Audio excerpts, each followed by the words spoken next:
Something I thought I'll never say. Stay tuned to this episode of Prime Property TV. Promise you, it'll be worth it. Good day, Toronto. Welcome to another Market Watch episode of Prime Property TV. So glad you could join us here.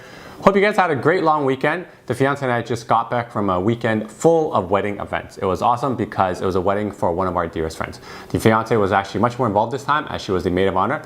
Great speech, love. Well, the stats for July 2018 came out last week, and you know how I've been always saying the media puts a really bad slant on things, kind of like saying how from February 2018 to May 2018, the real estate market was completely abysmal.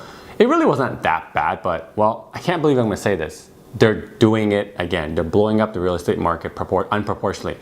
However, they're doing it in the other way. They're completely inflating it when what it actually is. Seriously, a realtor disagreeing with the media of an increasing market trend. Never thought I'd say that. Well, if you've been reading the headlines the last week, it's all been talking about how the real estate market is surging. You see up 18%, 2 months of consistent increase. Well, while that is true, the headlines are actually rather deceptive. Sales, the number of transactions are up 18% from last year, July 2017, which is totally true, not prices. Prices are up about 5% from last year, which is very healthy.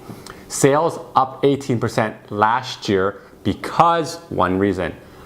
Last July was one of the worst months for real estate transactions in history. So when you're using that as a point of reference, anything is going to look better. So this 18% increase is really not that big of an increase. Do not read the headlines and think that the real estate market did a 180-degree flip in the 2 months of summer. Ain't gonna happen. So if you look at the number of transactions from 2 and 3 years ago, so this is 2016 and 2015, you notice that the average number of transactions for the month is usually around 10,000. We got 7,000 in July this year.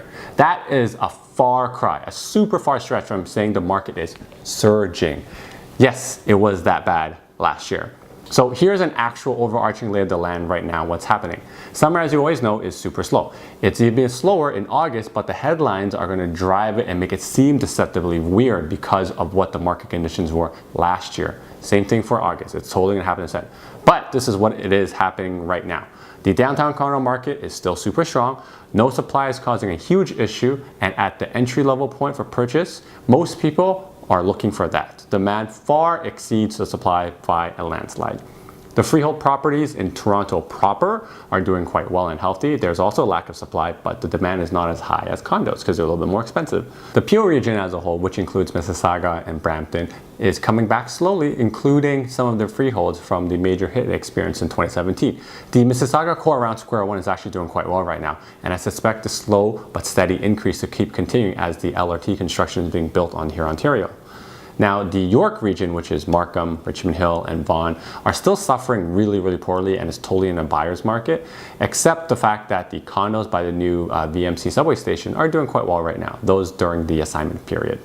Outside of that, really, I don't think there's anything to report. I do agree with the Treb report saying that there's probably pent-up demand from the lack of supply and the affordable housing. So when we do hit fall market in September, it'll be interesting to see how it shapes up. As a city, I think we shook off the rent control and the foreign buyer tax, and we're probably almost done shaking off the stress test. And the way that the media is writing headlines right now, I think it's going to add to the buyer confidence in the fall, which I think is going to fuel the September market, and we're probably going to see a little bit of an increase from that point.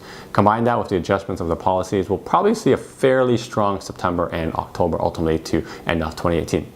Thank you guys for watching. If you learned something, make sure you give me a thumbs up. If you like the content on the channel, you can subscribe to Prime Property TV. The channel is right here. If you have any questions, you can leave them in the comment section below, or feel free to reach out to me. My contacts are right here. Until next time, guys, happy real estate.